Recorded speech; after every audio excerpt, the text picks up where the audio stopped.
Bismillahirrahmanirrahim. Assalamualaikum warahmatullahi wabarakatuh. 3 kes import baru jangkitan COVID-19 dilaporkan kemarin. Bagaimanapun, tiada kes tempatan baru dicatatkan. Dalam siaran akhbar Kementerian Kesihatan mengenai situasi terkini jangkitan COVID-19 di negara Brunei Darussalam melaporkan 13 kes aktif masih dirawat di Pusat Pengasingan Kebangsaan dan 3 kes sembuh. Kesemua kes baru yang dilaporkan tiba ke negara ini pada 17 Mac 2021. Kes 208 seorang perempuan berumur 49 tahun yang tiba ke negara ini dari Manila. Manakala kes 209 ialah seorang lelaki berumur 24 tahun yang tiba ke negara ini dari Nepal melalui Kuala Lumpur. Sementara itu, kes 210 ialah seorang perempuan berumur 59 tahun yang tiba ke negara ini dari Mesir melalui Kuala Lumpur. Pengesanan kontak bagi ketiga-tiga kes ini sedang giat dijalankan. Semua kes yang sedang dirawat di Pusat Pengasingan Kebangsaan dalam keadaan baik. Sementara itu, jumlah keseluruhan kes jangkitan di negara ini 210, manakala jumlah keseluruhan kes sembuh adalah 194.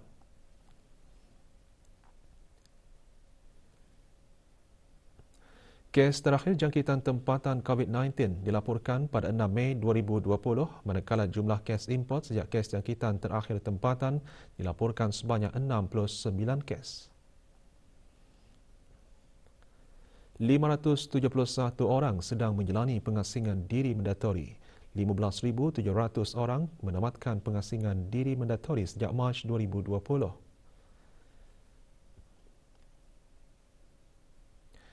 Manakala 192 sampel ujian virus SARS-CoV-2 telah dilaksanakan menjadikan jumlah keseluruhan ujian makmal yang dijalankan sejak Januari 2020 kepada 113,914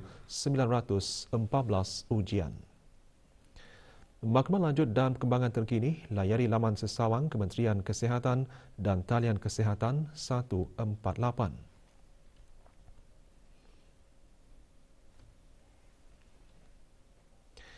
Tinjauan serantau dan global dan juga usaha-usaha ke arah pemulihan yang inklusif dan berdaya tahan dengan menerapkan penggunaan teknologi dibincangkan bersama pihak Asian Infrastructure Investment Bank, Asian Development Bank, International Monetary Fund, World Bank dan ASEAN Plus 3 Microeconomic Research Office semasa sesi khas di antara Menteri-Menteri Kewangan ASEAN dan Governor-Governor Bank Pusat dengan ketua-ketua institusi kewangan antarabangsa.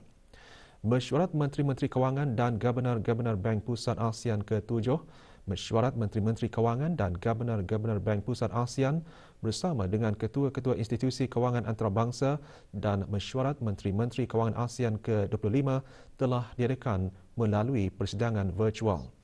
Yang Berhormat Datuk Seri Setia Dr. Awang Haji Muhammad Amin Liu bin Abdullah, Menteri di Jabatan Perdana Menteri dan Menteri Kewangan dan Ekonomi kedua mempengerusikan mesyuarat AFMM ke-25, manakala mesyuarat AFM-GM ke-7 dan AFM-GM IFIS telah dipengerusikan bersama dengan Dayang Hajah Rokiah binti Haji Badar, Pengarah Urusan Autoriti Monetary Brunei Darussalam AMBD.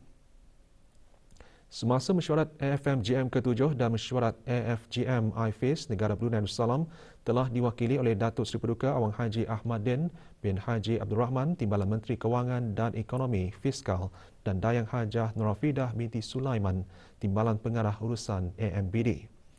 Dalam pada itu, antara perkara-perkara yang telah dirumuskan oleh Yang Berhormat Datuk adalah seperti menekankan kepentingan teknologi dan digital ekonomi sebagai sebahagian daripada norma baharu dan membantu menjana perkembangan pelaburan yang berkualiti bagi mewujudkan pekerjaan baru dan meningkatkan produktiviti dan green growth strategies.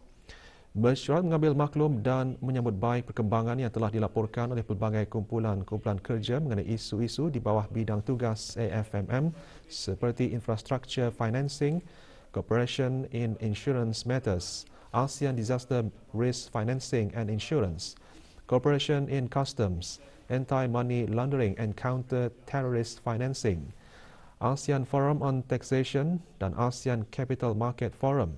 Mesyuarat juga mengambil maklum perkembangan pelaksanaan Master Plan on ASEAN Connectivity dan kerjasama infrastruktur yang berdaya tahan.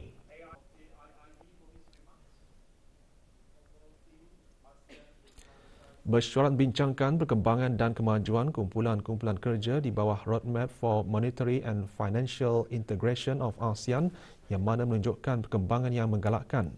Ketiga-tiga Priority Economic Deliverables negara Brunei Darussalam yang telah diluluskan semasa mesyuarat Menteri-Menteri Kewangan dan Governor-Governor Bank Pusat ASEAN adalah penandatanganan ASEAN Framework on Services Protocol on Financial Services ke-9, mengadakan ASEAN Financial Literacy Conferences sebagai kaedah untuk meningkatkan kecelikan kewangan dan kewangan inklusif dan memulakan kerja ke arah penubuhan ASEAN Taxonomy on Sustainable Finance.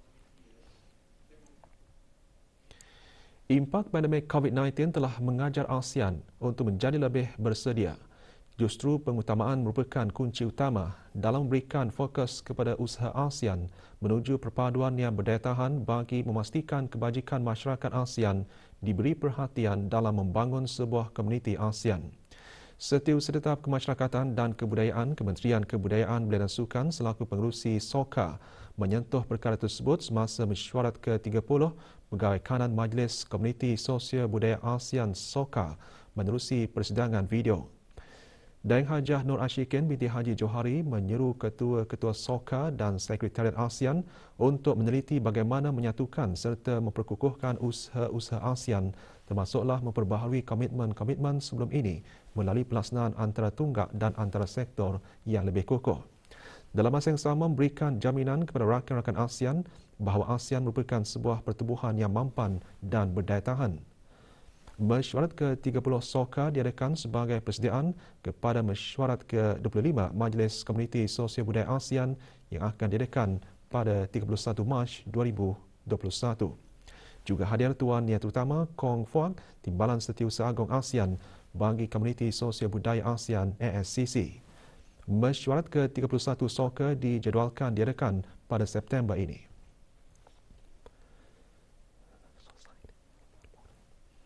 Sementara itu, Declaration on Culture of Prevention (COP) for a Peaceful, Inclusive, Resilient, Healthy and Harmonious Society akan membolehkan ASEAN membuat langkah-langkah komprehensif dalam memberikan tindak balas dan menangani cabaran yang boleh menjejaskan pembangunan manusia dan sosial yang mampan di rantau ASEAN. Deklarasi tersebut dicapai semasa mesyuarat keempat kumpulan kerja ASEAN bagi COP yang dipengerusikan oleh Daeng Hajah Nur Ashikin binti Haji Johari, Setiausaha Tetap Kemasyarakatan dan Kebudayaan Kementerian Kebudayaan Belia dan Sukan yang diadakan secara persidangan video.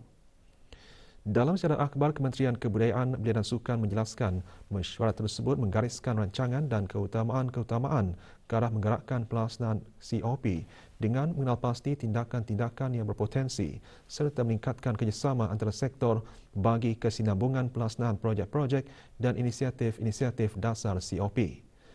Dengan memperbaharui komitmen serta mengambil kira usaha-usaha pasca pemulihan pandemik, mesyuarat turut menekankan pentingnya pelaksanaan ASEAN COP ke arah meningkatkan kerjasama antara sektor dan antara tunggak, khususnya bagi perkara-perkara di bawah bidang-bidang keutamaan yang kurang mendapat perhatian. Ini juga selaras dengan keutamaan kepengerusian negara Brunei Darussalam di bawah tema We Care, We Prepare, We Prosper bagi tahun ini. Mesyuarat juga mengambil maklum dapatan terbaru mengenai rancangan pelaksanaan dan keutamaan bagi 6 teras COP yang dikongsikan oleh lead sectoral bodies. Mesyuarat juga mengalu-alukan usaha-usaha menyebarluaskan pemahaman mengenai COP, termasuk bagi memuat naik pelan tindakan COP serta matriks pemantauan berhubung pelaksanaan pelan tindakan COP ke dalam laman sesawang ASEAN, serta cadangan untuk mengadakan partnership forum to advance the implementation of the COP dan beberapa siri webinar ASEAN COP. Usaha-usaha tersebut akan membukakan peluang bagi dialog yang inklusif kepada pihak-pihak berkepentingan.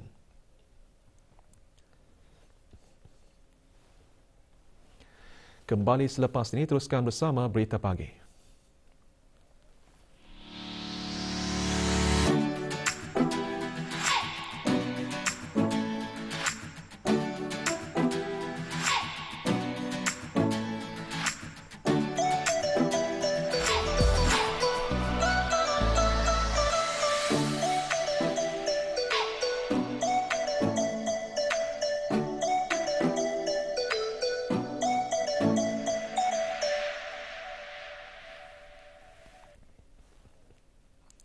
38 orang dilantik bagi mengimarahkan lagi Masjid Kampung Bengkurong dalam memperbanyakkan aktiviti berbentuk perpaduan dan pertandingan di masjid berkenaan.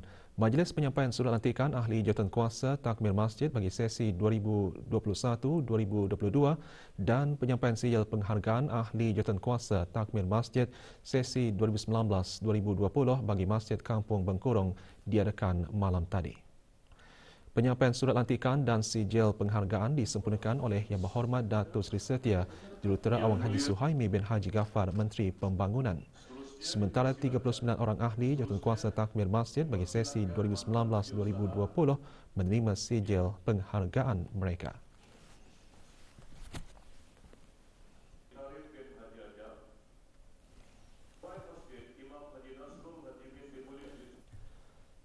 Sementara itu, 32 orang ahli jawatankuasa takmir Masjid Hasanal Bolkiah Kampung Mentiri menerima surat lantikan mereka bagi sesi 2020 hingga 2022. Majlis diadakan malam tadi di masjid berkenaan. Penyampaian surat lantikan disempurnakan oleh Awang Haji Muhammad Rosli bin Haji Ibrahim, Setiausaha Tetap Kementerian Hal Ehwal Agama. Dengan adanya pelantikan ini, tanggungjawab ahli juga termasuk meliputi pentakmiran secara keseluruhan, khususnya aktiviti-aktiviti yang berkaitan dengan pelaksanaan ibadah seperti sembahyang 5 waktu dan kuliah-kuliah ilmu. Majlis diselajurkan dengan perasmian media sosial Instagram rasmi Masjid Hasanal Bolkiah Kampung Mentiri.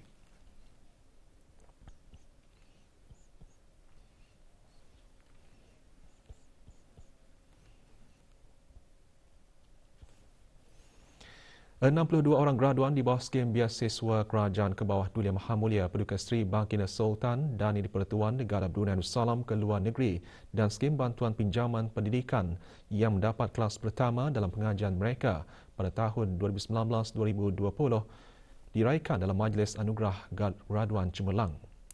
Penyampaian anugerah disempurnakan oleh Yang Berhormat Datuk Seri Setia Awang Haji Hamzah bin Haji Sulaiman, Menteri Pendidikan.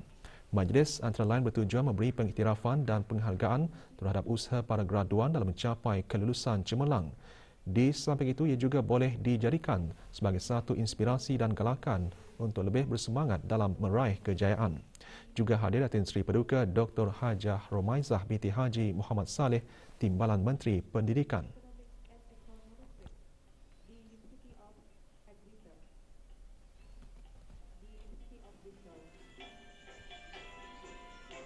Di King's College London.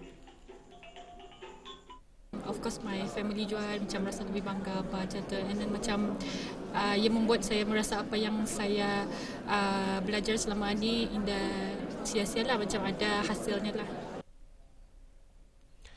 Universiti Islam Sultan Sharif Ali UNISA melancarkan majlis sambutan Hari Buku Sedunia sebagai menyahut sokongan pertubuhan pendidikan, saintifik dan kebudayaan bangsa-bangsa bersatu UNESCO mengisytiharkan tarikh 23 April sebagai Hari Buku Sedunia.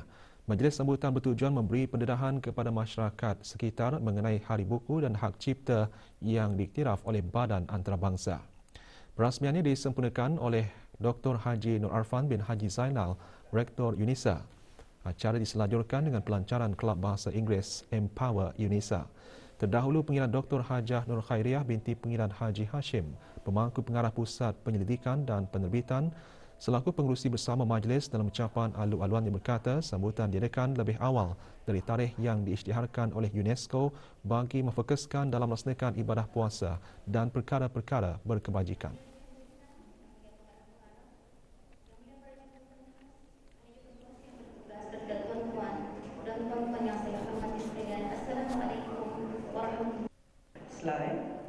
Juga diadakan sesi bincang buku bertajuk Wakaf Sudah Tiba Masanya untuk Berubah disampaikan oleh Dr. Hajah Mas Nuraini binti Haji Muhyiddin, Dekan Fakulti Syariah dan Undang-Undang UNISA. Antara aktiviti yang diadakan sempena Minggu Hari Buku Sedunia ini termasuk Ma'rad Kutub melibatkan pameran dan jualan buku yang terdiri daripada penerbit-penerbit kerajaan dan tokoh-tokoh buku tempatan. Acara yang dikenalikan melalui Perpustakaan UNISA dengan kerjasama Pusat Penyelidikan dan Penerbitan PPP dan Pusat Penataran Ilmu dan Bahasa PPIB ini diadakan sehingga 3 April depan. Ia dibukakan kepada orang ramai bermula pukul 8 pagi hingga 4.30 petang.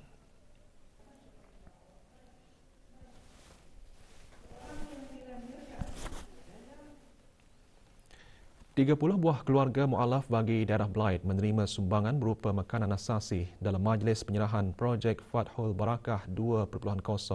Majlis diadakan di Pejabat Unit Takwah daerah Blyth. Sumbangan disampaikan oleh Awang Haji Abdul Rajid bin Haji Muhammad Saleh, Pengarah Pusat Dakwah Islamiah. Majlis diselanjutkan penyerahan bantuan makanan dan minuman sempena majlis bertadarus dan sembahyang sunat tarawih tahun ini bagi daerah berkenaan kepada 5 buah lokasi terpilih termasuk balai-balai ibadat di kawasan pendalaman Ulu Blyth. Seorang lelaki warga emas meninggal dunia dalam insiden kemalangan jalan raya Kelmarin di daerah Tutong. Lelaki berusia 78 tahun itu dipercayai dalam perjalanan menuju ke rumahnya di Kampung Kiudang.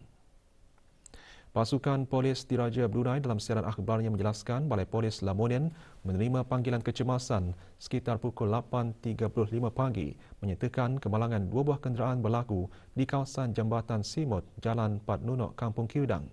Kemalangan melibatkan 7 orang dan seorang daripadanya telah meninggal dunia. Mangsa yang meninggal dunia memandu berseorangan, manakala kenderaan yang lain seramai 6 orang dalam keadaan selamat dan masih dirawat di hospital.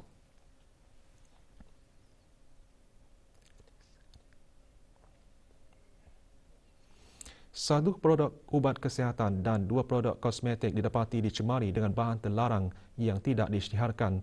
Dapatan tersebut adalah hasil dari ujian makmal bahagian farmasi Jabatan Perkhidmatan Saintifik Kementerian Kesihatan. Dalam senar akhbar, Kementerian Kesihatan maklumkan produk-produk tersebut ialah Majun Resdung Pengilang Siti Alice dicemari dengan dexamethasone, Fairy Skin Glowing Facial Set, Glowing Facial Toner Pengilang dari Filipina dicemari dengan hydroquinone dan Skin Magical Rejuvenating Set 1, Rejuvenating Cream Pengilang dari Filipina dicemari dengan hydroquinone. Bahan pencemar dalam produk berkenaan boleh mengakibatkan kesan-kesan mudarat yang membahayakan kesihatan. Kementerian Kesihatan tidak pernah mengeluarkan kebenaran ke atas pengimportan untuk penjualan produk tersebut atau mengeluarkan surat pengakuan notifikasi produk kosmetik bagi penjualan produk-produk berkenaan. Berikutan dapatan ini, produk-produk tersebut adalah dilarang untuk diimport dan dijual di negara Brunei Darussalam. Jika produk-produk berkenaan masih dipasarkan di negara ini, orang ramai diminta melaporkannya kepada bahagian compliance dan perlesenan. Maklumat lanjut, orang ramai boleh menghubungi bahagian compliance dan perlesenan melalui talian 239-3298 sambungan 208 atau menghantar email kepada pharmacy.enforcement@moh.gov.pn atau berjumpa terus pegawai compliance dan perlesenan.